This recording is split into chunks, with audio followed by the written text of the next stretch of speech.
கர்த்தருடைய பரிசுத்த நாமம் மகிமைப்படுவதாக. ரோமர் 3வது அதிகாரத்தில் 18வது வசனம் படியாய் சொல்லுகிறது, அவர்கள் கண்களுக்கு முன்பாக தெய்வ பயம் இல்லை என்று எழுதியிருக்கிறது. அன்புக்குரிய கர்த்தருடைய பிள்ளைகளை, ரோம திருச்சபைக்கு அப்போஸ்தலனாகிய பவுலையா எழுதுகிறதான கர்த்தருடைய வார்த்தை, அவர்கள் கண்களுக்கு முன்பாக தெய்வ பயம் இல்லை என்று எழுதியிருக்கிறது. இது பழைய ஏற்பாட்டில் சொல்லப்பட்டதான கர்த்தருடைய வார்த்தையை எடுத்து பேசுகிறார். அன்றைக்கு தேவனால் அழைக்கப்பட்ட கர்த்தருடைய பிள்ளைகள், கர்த்தரோடு கூட நடந்தவர்கள், பாதி வழியில் வரும்போது தேவனை பரீட்சை பார்த்து, தேவனை அநேக நேரங்களில் தேவனை என்ன செய்தார்கள், சோதித்து தேவன் கொடுத்ததான வார்த்தையின்படி வாழாதபடிக்கு தெய்வ பயத்தையற்றவர்களாய் மாறிவிட்டார்கள்.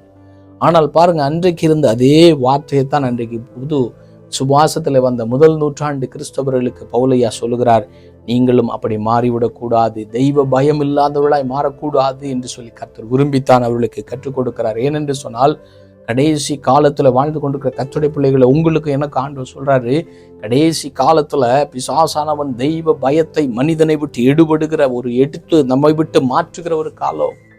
தேவன் மேல இன்னைக்கு பயப்பட மாட்டேங்கிறாங்க. ஆனால் தேவனுக்கு பயப்படுகிறதை காட்டிலும் யாருக்கு பயப்படுறாங்க?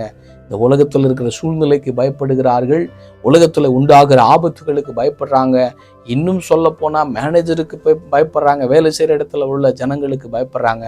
ஆனால் உண்மையான தெய்வத்துக்கு பயப்படுறதில்லை. இன்னும் மேல சொன்னா சாத்தானுக்கு கூட பயப்படுறாங்க, பேய்க்கு பயப்படுறாங்க.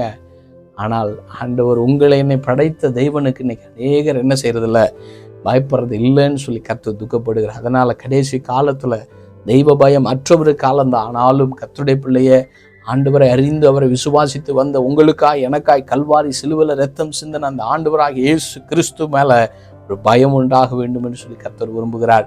கர்த்தருக்கு பயந்து தீமை விட்டு, கர்த்தருக்கு பயப்படுகிறவங்க தீமை விட்டு விலகுவார்கள் என்று சொல்லப்பட்டிருக்கு. அப்ப தீமை விட்டு, பாவத்தை விட்டு விலகி ஆண்டவருக்கு நம்ம என்ன செய்வோம், இன்னும் பயப்படுவோம்.